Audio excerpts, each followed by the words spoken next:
যে সত্যকে লুকিয়ে রাখতে শয়তান সিয়া পুড়িয়ে দিল 18 বছরের অমূল্য স্মৃতি, সেই সত্য কি আজ দীপাবলির আলোয় সবার সামনে চলে আসবে? একদিকে যখন নিজের স্বামীর অবিশ্বাস আর চুক্তির নির্মম বাস্তবতায় ভেঙে চুরমার চিকির মন, ঠিক তখনই কোনো নতুন শক্তির ভরসায় গর্জে উঠল আমাদের বাঘিনী চিকি। দেবীমার মূর্তির সামনে দাঁড়িয়ে চিকি সিয়াকে যে মরণ আলটিমেটাম দিল, তা কি জিনোমিক্স সফল হবে?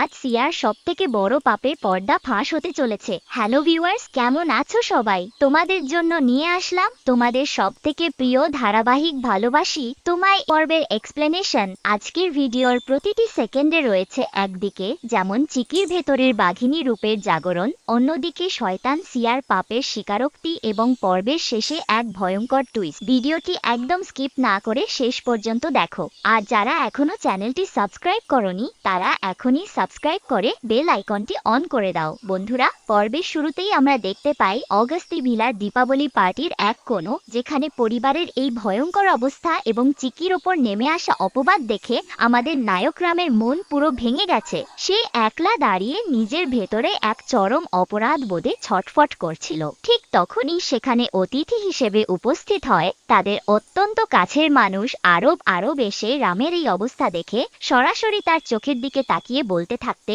রাম, যদি তুমি চিকির এই কষ্ট, এই চোখের জল সহ্যই করতে না পারো, তাহলে তাকে কেন এতটা কষ্ট দিচ্ছ?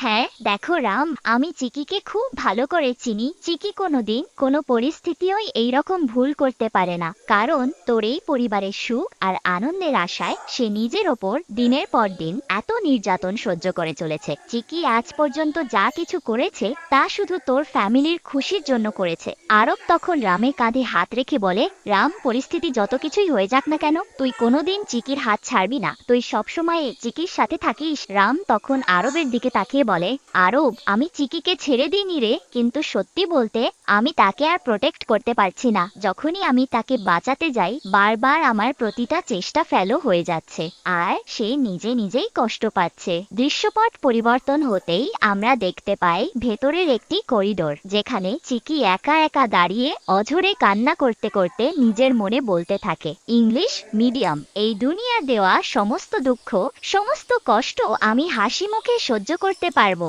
কিন্তু তুমি যদি আমার পাশে না থাকো, তুমিও যদি আমাকে ভুল বোঝো, তাহলে সেই যন্ত্রণা আমি কিছুতেই সইতে পারবো না। চিকির এই বুক ফাটা কান্নার আওয়াজ পেয়ে ঠিক তখনই সেখানে এসে হাজির হয় তাদের দুই প্রিয় বন্ধু গঙ্গুলি। আর তারা গঙ্গুলি চিকির কথা শুনে চমকে উঠে বলতে থাকে, কেন, তুমি কি বললা? রাম তোমাকে ছেড়ে দিয়েছে? আমি আসলে খুব ভালো করেই বুঝতে পারছি যে রামের জন্য তোমার মনের ভেতর কতটা ফিলিংস আছে। চিকি তখন নিজের মনের আসল দুর্বলতা লুকাতে চট করে চোখের জল মুছে বলে, না না, তেমন কিচ্ছু না, এই রামের প্রতি আমার মনে বিন্দু মাত্র কোনো ফিলিংস নেই, আমি ওনার জন্য কিচ্ছু ফিল করি না। চিকির এই মিথ্যা কথা শোনা মাত্রই পাশে দাঁড়িয়ে থাকা তারা মুচকি হেসে সামনে এগিয়ে আসে এবং বলে, না, মিছে কথা চিকি, একদম মিছে কথা। তারাকে দেখে চিকি আর গঙ্গুলি দুজনেই নিজেদের সামলে নিয়ে খোলাখুলি হাসি মুখে বলে ওঠে, হ্যাপি দিওয়ালি তারা। তারা তখন চিকিকে খোঁচা দিয়ে মজা করে বলতে থাকে, চিকি, তুমি মুখে যতই বলো না কেন, আমি তো খুব ভালো করেই জানি যে তুমি রামের জন্য মনে মনে কতটা ফিল করো। তারার এই কথায় আমাদের মিষ্টি মেয়ে চিকি লজ্জায় লাল হয়ে মুখ ঘুরিয়ে নেয়, কিন্তু ঠিক তখনই চিকির মনের ভেতর রামের দেওয়া সেই 1 বছরের ম্যারেজ এগ্রিমেন্টের কঠোর চুক্তির কথা মনে পড়ে যায়। সে মনে মনে ভাবে যে সম্পর্কের কোনো ভবিষ্যৎ নেই, সেখানে ফিলিংস দিয়ে কি হবে। এই ভেবে চিকি আবার কান্নায় ভেঙে পড়ে এবং অত্যন্ত ক্ষুব্ধ গলায় তাদের বলে, থামো তোমরা, আসলে তোমরা যা ভাবছো তা কিচ্ছু না, সম্পূর্ণ মিথ্যা। চিকি তখন কান্না করতে করতে ডুকরে ওঠে, আমি এই দুনিয়ার সব থেকে এক হতভাগিনী মেয়ে না, আমার ভাগ্যে কোনো সুখ আছে না, আমি কোনো ভালো জীবনসাথী পেলাম, আমার জীবনে যা হচ্ছে সব মাত্র ভুল আর ভুল। এই বলে চিকি কাঁদতে কাঁদতে ওখান থেকে চলে যায়। ওদিকে গঙ্গুলি আর তারা দুজনে চিন্তিত হয়ে বলতে থাকে, এবার কি হবে? চিকি তো কান্না করতে করতে চলে গেল। গঙ্গুলি তখন বলে, আরে আমরা দুজন আছি না, এই দিওয়ালিতে আমরা অগস্তি সত্যি ভিলার কারো মন খারাপ থাকতে দেব না। চলো ওদিকে পার্টির ড্রয়িং রুমে আমরা আবারও দেখতে পাই রাম আর আরবকে। রাম তখন আরবের দিকে তাকিয়ে অত্যন্ত বিভ্রান্ত হয়ে বলে, আরব, আমি সত্যি কিচ্ছু বুঝতে পারছি না এখন আমার কি করা উচিত। তখনই আরব রামকে আশ্বস্ত করে বলে, রাম, তোর কোনো চিন্তা নাই, তুই শুধু শান্ত থাকা, আমি সব কন্ট্রোল করতেছি, ওকে। ঠিক তখনই আরব, তারা এবং গঙ্গুলি সবাই মিলে দিওয়ালির এই শুভ অনুষ্ঠানে এক ধামাকা ডান্স পারফরমেন্স শুরু করে দেয়। তাদের এই সুন্দর নাচ দেখে অগস্তি পরিবারের সকলে নিজেদের দুঃখ ভুলে হাততালি দিয়ে আনন্দ করতে থাকে। কিন্তু বন্ধুরা, এই আনন্দের উৎসবের মাঝেই কাহিনীর আসল বিস্ফোরণ ঘটে। পেছনের ঠাকুর ঘরে আমরা দেখতে পাই চিকি একা একা দেবী মার মূর্তির সামনে দাঁড়িয়ে চোখের জলে প্রদীপ জ্বালাচ্ছে আর দেবী মার চরণে মাথা ঠুকে বলছে, দেবী মা, আমিও সত্যি আর সহ্য করতে পারছি না, শুধু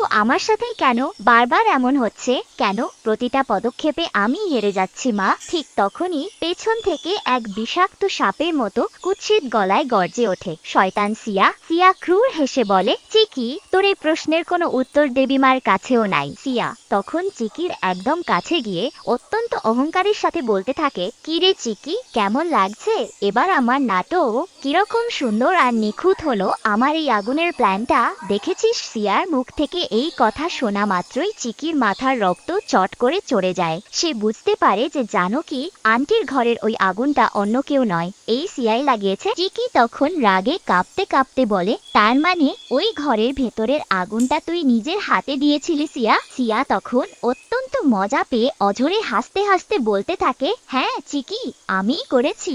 আসলে আমার প্রথম প্ল্যানটা তো তুই মাঝখান থেকে এসে নষ্ট করে দিয়েছিলিস, কিন্তু এবারের প্ল্যানে তো আমি সাকসেসফুল। সিয়ার এই স্বীকারোক্তি শুনে চিকি চরম আক্রোশে সিয়ার দিকে তীক্ষ্ণ চোখে তাকায়। চিকির এই বাঘিনীর মতো রাগী মুখ দেখে সিয়া আরো বেশি খিলখিল করে হেসে উঠে বলে, আসলে চিকি, তোর এই রাগী মুখটা দেখতে না আমার বড্ড ভালো লাগে। তুই কি ভাবছিস এই অগস্তি ভিলার 18 বছরের পুরনো স্মৃতি ছবিগুলো পুড়িয়ে দিতে আমার বিবেকে একটু বাঁধলো না? আরে ধুর, এইসব পচা ছবির থেকে আমার কাছে সব থেকে গুরুত্বপূর্ণ কাজ হলো তোকে ঘাড় ধাক্কা দিয়ে এই ঘর থেকে চিরতরে বাহির করা। তুই কি ভেবেছিলি চিকি, তুই তোর ওই সরলতার অভিনয় করে সবার ফেভারিট হয়ে এই পরিবারকে হাত করে নিবি? কিন্তু তা তো আমি কিছুতেই হতে দিতে পারি না, কারণ এই ঘর, এই পরিবার সব আমার। আর এখন সবাই তোকে চরম ঘৃণা করবে আর আমাকে আদর করে নিজেদের কাছে টেনে নিবে। সিয়া যখন এই চরম সত্যিগুলো বলে চিকিকে মানসিক টর্চার করছিল, চিকি তখন কড়া চোখে তাকিয়ে শুধু তার প্রতিটা কথা নিজের মগজে রেকর্ড করছিল।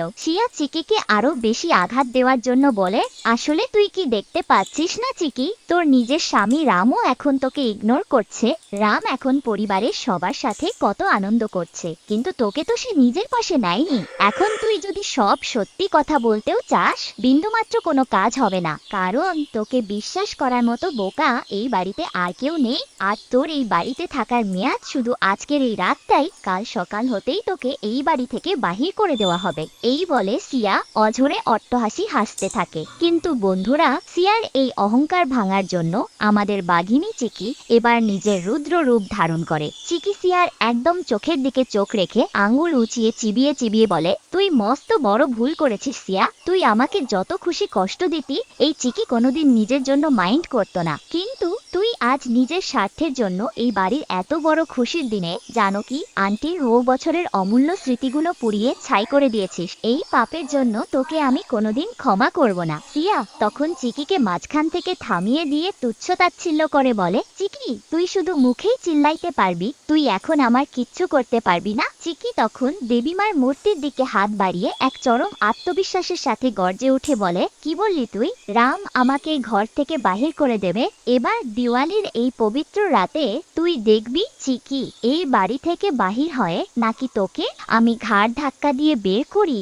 আমি এই সাক্ষাৎ দেবীমার মূর্তির সামনে দাঁড়িয়ে প্রতিজ্ঞা করে বলছি, আজকের এই রাতের মাঝেই তোর করা প্রতিটা কুকর্মের পর্দাফাঁস, আর তোকে আমি বাহির করেই ছাড়বো, এটা আমার চ্যালেঞ্জ। চিকির গলার এই ভয়ঙ্কর গর্জন আর আত্মবিশ্বাস দেখে শয়তান সিয়ার মুখ এক নিমেষে ফ্যাকাসে হয়ে যায়। সে বুঝতেই পারে না যে চারিদিকে চারিদিক থেকে হেরে যাওয়ার পরেও চিকি এত বড় চ্যালেঞ্জ করার সাহস কিভাবে পাচ্ছে। দৃশ্যপট চেঞ্জ হয়ে আমরা আবারও দেখতে পাই দিওয়ালি পার্টির মূল মণ্ডপ, যেখানে মেহমানদের সামনে এক এক করে সবাই নাচ গান করছে। ঠিক তখনই রাজকীয় ভঙ্গিতে তীব্র আত্মবিশ্বাস নিয়ে সেই পার্টিতে প্রবেশ করে আমাদের বাঘিনী চিকি চিকি। তখন মেহমানদের আড়ালে দাঁড়িয়ে মনে মনে বলতে থাকে, আমার তো এই শয়তান সিয়ার আসল রূপ আজ সবার সামনে ফাঁস করতেই হবে। কিন্তু আমি কিভাবে প্রমাণ করব যে এই আগুনটা সিয়াই লাগিয়েছে? ওদিকে স্টেজের ওপর তারা অত্যন্ত সুন্দর করে নাচতে থাকে এবং মেহমানরা সেই নাচ উপভোগ করতে থাকে।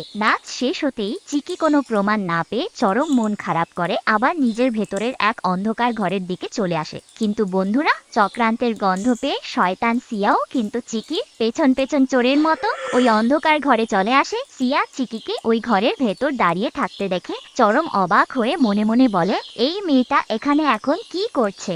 আর ঠিক তখনই পুরো ওড়িয়া টেলিভিশনের ইতিহাসের সব থেকে বড় টুইস্টটি ঘটে। আচমকা ভাবে সেই ঘরের জানলা দিয়ে মুখমণ্ডলে একটি ভয়ঙ্কর মুখোশ পরে প্রবেশ করে এক রহস্যময় যুবক, যে আর কেউ নয় আমাদের সবার পরিচিত শ্যাম। শ্যাম ঘরে ঢুকেই সোজা চিকির দিকে এগিয়ে যায় এবং নিজের হাতটি চিকির দিকে বাড়িয়ে দেয়। চিকিও কোনো ভয় না পেয়ে পরম ভরসায় শ্যামের সেই হাত নিজের হাতের মুঠোয় শক্ত করে ধরে নেয়। দূর থেকে দেয়ালের আড়াল দিয়ে এই দৃশ্যটি দেখে শয়তান সিয়া পুরো চমকে যায়। তো বন্ধুরা, রহস্যধারী শ্যামের এই এন্ট্রি আগামী পর্বে সিয়ার অহংকারকে কিভাবে ধুলোয় মিশিয়ে দেবে তা দেখতে আপনারা কতটা এক্সাইটেড তা অবশ্যই আমাদের নিচে কমেন্ট বক্সে লিখে জানাবেন। ধন্যবাদ।